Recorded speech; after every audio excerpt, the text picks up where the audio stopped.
students, let's do some more questions of IR spectroscopy.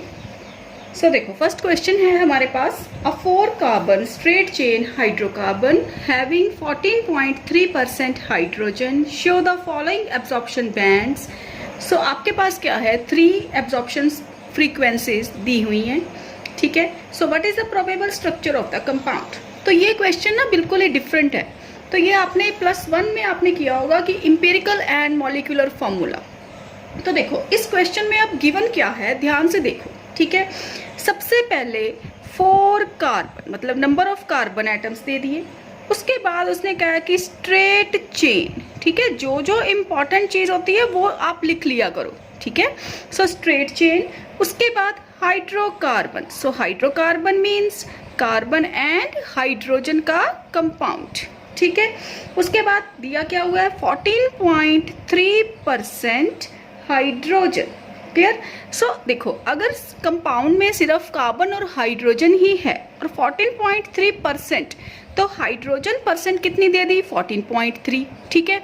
तो इसका मतलब क्या हुआ, कार्बन कितनी होगी, इसको 100 में से माइनस कर दो. तो 100 माइनस 14.3, सो ये कितनी आ गई हमारे पास वैल्यू 85.3, ठीक है. सॉरी 85.7 आएगी, ठीक है. So it is 85.7. क्लियर. अब देखो अब हमारे पास कौन कौन से एलिमेंट हैं, कार्बन हाइड्रोजन, ठीक है. अब याद करो कैसे किया था आपने एम्पेरिकल फार्मूला कैलकुलेट +1 में करते थे ना एम्पेरिकल इसके, कि कार्बन है हाइड्रोजन है, कार्बन की परसेंटेज 85.7, हाइड्रोजन की 14.3, कार्बन का एटॉमिक मास 12, हाइड्रोजन का एटॉमिक मास 1. तो इसके मोल्स फाइंड करो. तो मोल्स कैसे फाइंड करते हैं, मास over atomic mass. So 85.7 divided by 12, 14.3 divided by 1. तो कितनी वैल्यू आएगी बेटा, इसको सॉल्व करोगे देन यू विल गेट 7.4. इसकी तो 14.3. उसके बाद क्या करते थे, जो लोएस्ट वैल्यू है उसको सबसे डिवाइड करना है. तो 7.4 divided by 7.4, 14.3 divided by 7.4. This one is approximately 1 and this is 2, ठीक है. सो C कितने आ गए 1, H कितने आ गए 2. सो एम्पेरिकल फॉर्मूला कितना हो गया हमारे पास CH2. उसके बाद हम फाइंड करेंगे मॉलिक्यूलर फार्मूला. तो मॉलिक्यूलर फार्मूला कैसे फाइंड करते हैं बेटा, मॉलिक्यूलर फार्मूला के लिए हमें N चाहिए होता है, ठीक है. So what is the relation between molecular formula and empirical formula, it is N times to that of empirical formula. So N की वैल्यू कितनी गिवन है 4. क्लियर. सो एम्पेरिकल फार्मूला कितना आ गया हमारे पास CH2. तो क्या बन गया C4H8, ठीक है. अब देखो अब बन गया C4H8. तो ये क्या है स्ट्रेट चेन, मतलब आपने C4 को साइक्लिक नहीं बनाना, ठीक है. उसके बाद देखो क्वेश्चन में और क्या गिवन है, और गिवन है हमारे पास. अब हम देखेंगे पीक्स, ठीक है. तो पीक्स कौन कौन सी गिवन है बेटा, 3015 पे एक दी हुई है, एक आपको दी हुई है 960 पे, एक आपको दी हुई है 1680 पे, ठीक है. तो ये देखो अब आपको मैंने क्या बताया था कि कैसे देखना है आपने पीक्स को, कि अगर लेस देन 1250 है तो ये है हमारे पास लेस देन 1250 की, ठीक है. तो इसका मतलब फिंगरप्रिंट है. तो फिंगरप्रिंट 4 कार्बन वाला ऑर्थो मेटा पैरा तो हो नहीं सकता है ना, क्योंकि वैसे भी ये स्ट्रेट चेन है. तो क्या होगा सिस या ट्रांस. तो सिस ट्रांस कौन शो करते हैं, एल्कीन्स, ठीक है. ये देखो आइडिया हो जाता है ना हमें क्वेश्चन का. तो ये क्या है एल्कीन. इसका मतलब अब ये भी है एल्कीन. तो ये जो फ्रीक्वेंसी दी हुई है 3015, तो ये double bond carbon hydrogen frequency है, ठीक है. ये हमने लास्ट टाइम जो मैंने वीडियो करवाई थी उसमें भी बताया था ना आपको, ये वैल्यू वहां पर भी आई थी, ठीक है. सो 1680 है. तो ये क्या शो कर रही है C डबल बॉन्ड C की फ्रीक्वेंसी, ठीक है. अगर ये नहीं भी पता लगेगा ना आपको, तो सपोज हमें इतना ही पता है सिर्फ, ठीक है, कि डबल बॉन्ड है और ये एल्कीन सिस या ट्रांस होगी, तो आप C4H8 की कोई भी एल्कीन बनाओ. कैसे बनाओगे आप, देखो कैसे बनाएंगे, 1 2 3 4. तो अगर इसने सिस ट्रांस शो करना है तो ये टर्मिनल तो होगी नहीं, है ना. तो ये है ब्यूट, ठीक है, ब्यूट 2 इन होगी. तो ब्यूट 2 इन को आप कैसे अरेंज करोगे, CH3 CH3, ये बन गया हमारे पास C4, 1 2 3 4 H8, 3 + 1 4 + 1 5 + 3 8। तो ये फार्मूला बन गया हमारे पास C4H8 का। क्लियर। अब देखो यहाँ पर कि आपने देखना है कि सिस है या ट्रांस। तो ये जो वैल्यू दी हुई है बेटा, ये आपको ट्रांस की दी हुई है। ठीक है, अगर आप ऐसे लिखोगे तो ये कोई भी हो सकती है, सिस भी और ट्रांस भी। लेकिन अगर आपके पास ट्रांस है तो आप ट्रांस की स्ट्रक्चर ड्रॉ करके बताओगे कि ऐसे होता है ना ये, कि अगर opposite similar groups opposite present हों तो उसको बोलते हैं हम ट्रांस। और अगर सिमिलर ग्रुप सेम साइड में प्रेजेंट होंगे तो वो क्या बन जाएगा, सिस। बट ये क्या है, H ऑपोजिट, CH3 ऑपोजिट, तो this one is trans alkene. ठीक है बेटा। सो नेक्स्ट क्वेश्चन देखते हैं बेटा। नेक्स्ट क्वेश्चन है हमारे पास, IR spectrum of ethyl acetate shows 3 important peaks at 3002, 1742, 1240 centimeter inverse. Attribute these peaks to the following structural feature of the molecules: CH3, CH2, CH3, C double bond O, C single bond O. अब देखो, इसके जैसा हमने एक question पिछली बार भी किया है, लास्ट वीडियो में भी किया था, जहाँ पर हमें स्ट्रक्चर भी दी हुई थी और पीक्स भी दी हुई थी और ग्रुप्स भी दिए हुए थे, सिर्फ हमने मैचिंग करनी थी। तो सेम टाइप का क्वेश्चन है बेटा कि आपने जस्ट मैच करना है। ठीक है, तो इसमें किसको किसके साथ मैच करोगे, कौन कौन से ग्रुप दिए हुए हैं, CH3 और CH2 CH3, फिर दिया हुआ है C डबल बॉन्ड O, फिर दिया हुआ है C सिंगल बॉन्ड O।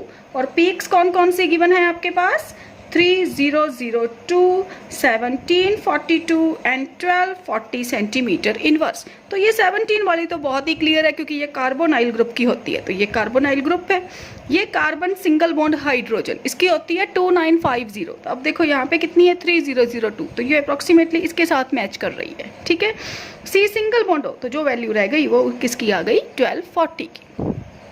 ठीक है, हाँ जी। नेक्स्ट क्वेश्चन है हमारे पास, IR spectrum of but 3-ene-al show absorption bands due to C double bond O and C double bond C stretching at 1730 and 1650 centimetre inverse. Explain why but 2-ene-al shows the corresponding absorption bands at 1700 and 1630। तो ध्यान से देखो बेटा इस question को। पहले आपको क्या दिया हुआ है कि ब्यूट 3-ene-al, ठीक है। अब क्या दिया, ब्यूट 2-ene-al। तो सबसे पहला काम हमारा क्या होगा कि हम इन दोनों की स्ट्रक्चर को ड्रॉ करेंगे। ठीक है, so what is the difference between but 3-ene-al and but 2-ene-al। तो देखो, ब्यूट मतलब 4 कार्बन, तो ऐसे नंबरिंग दे दो इसको 1 2 3 4। ठीक है, तो उसके बाद क्या आएगा हमारे पास, ब्यूट क्या है हमारे पास फार्मूला, ब्यूट 3-ene-al। ठीक है, तो 3-ene मतलब 3 पे डबल बॉन्ड है, अल मतलब एल्डिहाइड ग्रुप है फर्स्ट कार्बन पे। ठीक है, ये बन गया ब्यूट 3-ene-al। क्लियर। अब बनाना है ब्यूट 2-ene-al। तो ब्यूट 2-ene कैसा होता है बेटा कि C2-ene में क्या आ जाएगा, डबल बॉन्ड सेकेंड कार्बन पे शिफ्ट हो जाएगा। ठीक है, तो this one is but 2-ene-al। Clear. अब what is the difference between these two, क्या दिख रहा है मुझे क्या दिख रहा है कि कंजुगेशन मैंने आपको करवाया था, है ना। तो कंजुगेशन क्या होता है बेटा, 2 double bonds are separated by a single bond, ये मैंने आपको फैक्टर्स में करवाया था। ठीक है, सो यहाँ पे एल्डिहाइड में कार्बोनाइल कार्बन है, ये डबल बॉन्ड है और ये है डबल बॉन्ड। तो डबल सिंगल सिंगल डबल, तो यहाँ पर कंजुगेशन एब्सेंट है, लेकिन यहाँ पे क्या है, डबल सिंगल डबल। ये CHO में कार्बोनाइल ग्रुप है बेटा। ठीक है, तो डबल सिंगल डबल, इसमें क्या हो गया, कॉन्जुगेशन प्रेजेंट। ठीक है, तो कॉन्जुगेशन की वजह से क्या होता है, फ्रीक्वेंसी डिक्रीज हो जाती है ना। तो अब ध्यान से क्वेश्चन को देखो, तो वहां पर क्या है कि वैल्यू डिक्रीज हो गई। समझ आया। ठीक है, तो यही उसने पूछा है कि पहले उसने 3-ene में वैल्यूज दी हुई हैं 1730 एंड 1650, लेकिन बाद में उसने कहा कि इसमें कौन कौन सी वैल्यू है, 1700 एंड 1630। तो देखो दोनों वैल्यूज को क्या हो गया, वैल्यूज थोड़ी थोड़ी डिक्रीज हो गई। तो डिक्रीज क्यों हुई, you will give the reason. Clear. तो रीजन क्या है, कॉन्जुगेशन। कॉन्जुगेशन के कारण यहाँ पे रेजोनेंस नहीं होगी, लेकिन यहाँ रेजोनेंस होगी। ठीक है, ओके, नेक्स्ट क्वेश्चन है हमारे पास, two isomers x and y having molecular formula C3H6O show the following peaks in the IR spectrum. x की पीक्स दी हुई हैं बेटा 1710, y की दी हुई है 3300, 1640। Right structures of x and y on this basis. ठीक है, इस क्वेश्चन को कैसे सॉल्व करेंगे कि इसमें क्या दिया हुआ है बेटा, C3H6O। सबसे पहले ये फॉर्मूला दे दिया, उसके बाद उसने बोला आइसोमर्स। तो आइसोमर्स क्या होते हैं, जिसमें मॉलिक्यूलर फॉर्मूला सेम रहता है लेकिन स्ट्रक्चर्स हम डिफरेंट बनाते हैं। ठीक है, सो कौन कौन सी पीक दी हुई है, x की पीक दी हुई है कि 2 आइसोमर्स हैं हमारे पास x एंड y, और y की पीक दी हुई है 3300 और 1640। ठीक है, देखो बेटा यहाँ पे ना मैं आपको सजेस्ट करूंगी कि वीडियो को पॉज करके अपने आप सॉल्व करने की कोशिश करो इसको पहले। ठीक है, क्योंकि ये बहुत ही इजी क्वेश्चन है। देखो C3H6O 3 ही कार्बन है, 1 2 3।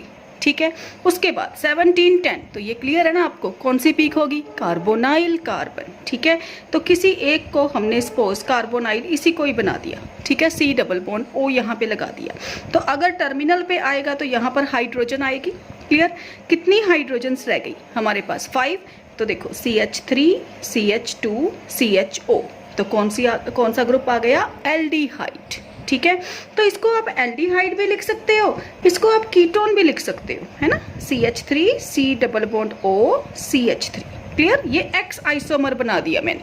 ओके, उसके बाद Y में क्या है बेटा, 3300 की पीक कौन सी होती है, OH ग्रुप की होती है ना, OH ग्रुप की। तो इसका मतलब 3 कार्बन ही ड्रॉ करनी है, लेकिन ड्रॉ क्या करना है अब, OH। ठीक, अब व्हाट अबाउट 1640, ये पिछले क्वेश्चन में भी आया था 1640, तो ये कौन सी पीक होती है, वहां पे बताया मैंने आपको, C डबल बॉन्ड C की।